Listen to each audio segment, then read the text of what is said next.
balubha na ano, na nakakapagtaka na ang mga Pilipino napakatindi ng tolerance 'no. Kumbaga hindi lang naman ako, kahit yung mga estudyante 'pag tanungin mo, "Naniniwala ba kayong korap ang gobyerno?"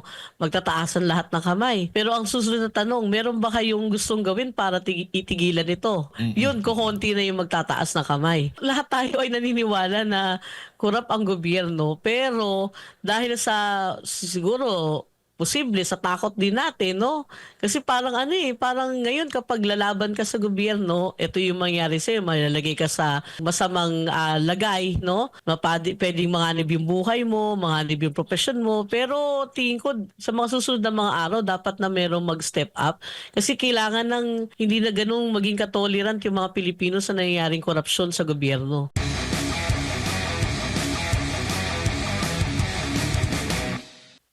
Opo. Eh Prof, sa darating po na Mayo 12, meron pong people power na magaganap. Sa tingin niyo po, ano po yung dapat na gawin ng ating mga kababayan para magamit nila ng tama itong kapangyarihan na ito po sa darating na Mayo 12?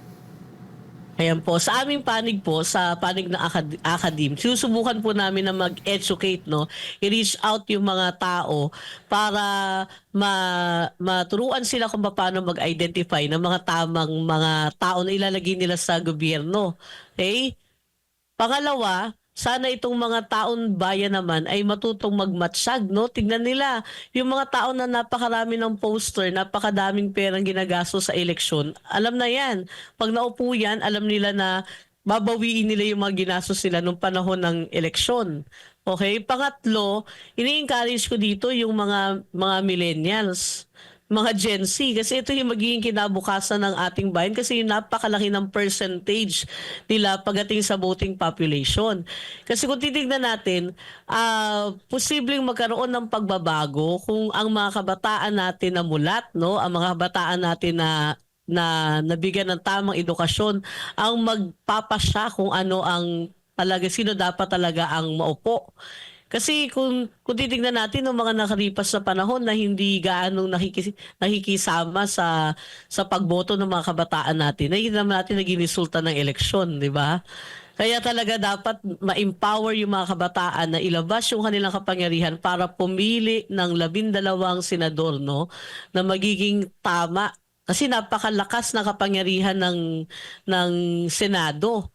At kinakailangan ng taong bayan ng mga mabubuting mga taong alam kung ano ang pinapasok nila 'no, para magkaroon naman ng pagbabago yung bayan. Hindi yung porket nabigyan lang sila, natulungan lang sila, popular lang 'no. Kita mo naman yung ano, nakikita mo naman yung track record ng mga taong 'to, eh. So dapat kinakailangan na maging masusi, maging mapag-aralang mabuti yung mga luklo nila sa puwesto, kasi yung iisang boto, yung bawat boto na ibibigay nila ay magiging mahalaga para sa kinabukasan ng ating bayan. Sabi nga ni Rizal 'no, sa kanyang essay na The Philippines sa Century Hence, ang government at ang taong bayan ay complementary. Hindi ka puwedeng bumuo ng isang gobyerno kung ang tao mo ay korap. Samantalang ang korap na gobyerno ay manggagaling din sa mga taong hindi mabuti. Kaya kung sinasabi natin na kini-criticize natin ang gobyerno bilang korap 'no, na pansariling interes lang ang iniisip 'no, so dapat isipin natin na meron tayong, papel na dapat ginampanan ng maayos para magkaroon ng tamang gobyerno. At sinasabi rin ni Rizal na hindi natin kakayanin lumaban na mag-isa.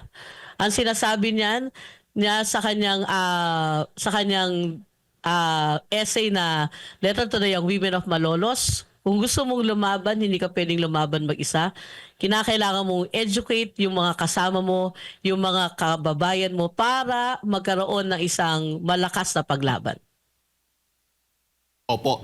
Prof, siguro huli na lang mula po sa akin, sa ngayon mula po sa academe, ano po yung nararamdaman? Ano po yung pulso ng mga nasa academe ngayon?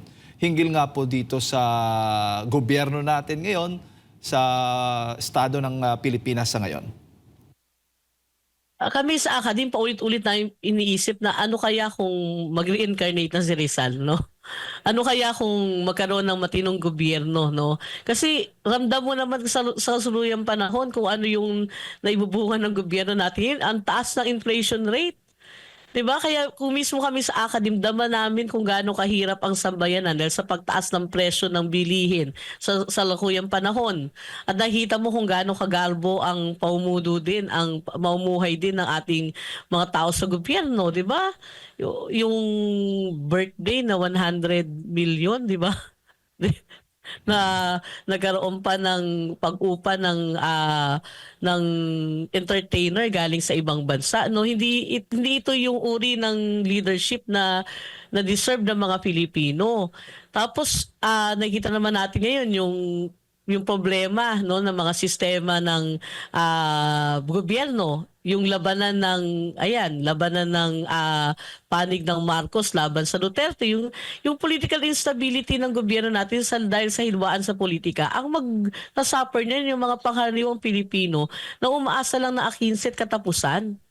Kaya kung ako bilang isang guro, no, sa kasaysayan, nalulungkot ako sa nangyayari sa ating gobyerno ngayon kasi parang hindi tayo natututo sa kasaysayan natin. Sabi nga nitong si Hegel, ang kasaysayan ay linear. Ang kasalukuyan ay bunga ng kahapon. Kaya dapat yung mga tao merong pagkatuto sa bawat yugto ng kasaysayan. Kumbaga, matagal na panahon na ibinagsak mo sa EDSA, ibinalik mo ulit, no? At ibabalik mo ulit yung dating mga karanasan na nararamdaman mo. Imagine absuelto yung mga kaso ng graft and corruption under sa PCGG at bubuwagin pa ang PCGG. At alam naman natin yung naging role ng ahensyang ito para mabawi yung ibang ill-gotten wealth. Okay? So yung matagal mo nang inilunsad, tayo lang gumagawa niyan, mga Pilipino lang nakagawa niyan, no?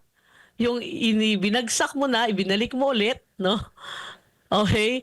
Na parang hindi ka natuto sa nangyayari sa kasaysayan. Pero bilang tao sa academe, no, gusto rin namin gawin yung aming bahagi, no? Kaya, ayan, natutuwa kami sa pagkakaroon ng ganitong klaseng show na at least na ipaparating namin sa taong bayan kung ano yung nasa isip ng mga tao na nagtuturo ng kasaysayan tungkol sa mga nangyayari. At sana mapakinggan, no? Sana mas maging malawak yung pag-i-educate sa mga taong bayan para wag nang maulit yung kasaysayan. Prof, sa tingin mo, transparent ba yung gobyerno natin ngayon sa kanilang mga transaksyon o mga hakbang sa ating bansa? Ang tingin ko, ito personal ay yung nangalang issue sa national budget, 'di ba? So, malaking issue ito na first time din in history na naisampa sa Korte Suprema yung budget at yung pagbibigay nila ng maling impormasyon na kapag ang hindi na-approve ang national budget ay mag-shutdown yung gobyerno, na mali. Mali ito kasi tinatakot nila na, yan, sinita nyo si national budget, kawawa tayo lahat, mag-shutdown. Hindi ganun yun. Kasi pa nag-shutdown, hindi na-approve ang national budget dahil nga ito ay nakitaan ng Korte Suprema ng anomalya, hindi mag-shutdown ng gobyerno, gagamitin lang yung budget nung nakaraang taon. Opo. Ayaw yan ng mga nagsulang ng bagong budget ngayon kasi alam naman natin yung AKAP, 'di ba? Kung ano yung maibibigay nitong pribilehiyo para sa mga gumawa ng budget kasi ilalagay na sa kamay ng mga tao sa Congress yung pagbibigay ng ayuda. Sila yung mag-identify ng maaaring mapagbigyan at magagamit nila to as political machinery. Kumbaga 100% 100% na maling-mali ito Pero parang nanonormalize yung lahat. Kaya yun yung dapat talaga nating binabantayan. Opo. So sa mga tweet, Prof, bilang isang guro din sa kasaysayan, naniniwala din ho kayo na malubhan na yung problema natin sa korupsyon sa gobyerno? Na balubha na nakakapagtaka na ang mga Pilipino napakatindi ng tolerance, no? Kumbaga, hindi lang naman ako, kahit yung mga estudyante, pagtanungin mo, naniniwala ba kayong korap ang gobyerno? Magtataasan lahat ng kamay. Pero ang susunod na tanong, meron ba kayong gustong gawin para itigilan ito? Oo, Mm. yun kokonti na yung magtataas ng kamay. Kaya yung lahat tayo ay naniniwala na kurap ang gobyerno, pero dahil sa siguro posible sa takot din natin, 'no? Kasi parang ano, parang ngayon kapag lalaban ka sa gobyerno, ito yung mangyayari sa'yo, malalagay ka sa masamang lagay, 'no? Puwedeng manganib yung buhay mo, manganib yung propesyon mo, pero tingin ko sa mga susunod na mga araw dapat na merong mag-step up. Kasi kailangan ng hindi na gano'ng maging ka-tolerant yung mga Pilipino sa nangyayaring korapsyon sa gobyerno. Opo, yung pag-iimbestiga naman doon sa mga vloggers at sa paggurgur, pagtanggal doon sa mga kritiko ng administrasyon, ano naman ho yung masasabi po ninyo?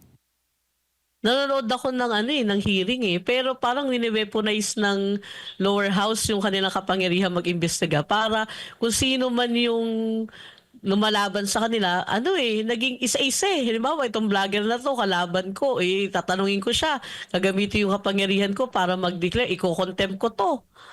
'Di ba? Na hindi na ilalagay sa tama yung kapangyarihan nila na makagawa ng isang palisiya para hindi hindi i-censor kundi i-regulate, 'no, para maiwasan ang fake news. Ang nangyayari sa hearing, nagiging pagganti ito ng mga tao sa lower house sa mga kalaban nila, 'no, sa politika na hindi tama. So dapat hindi gano'n na iisa-isahin mo tapos kung sino yung kaaway mo yun ang tatanungin mo tapos magdedebate kayo tapos pipilitin mo siya na humingi sa'yo ng patawad. So hindi yun tama.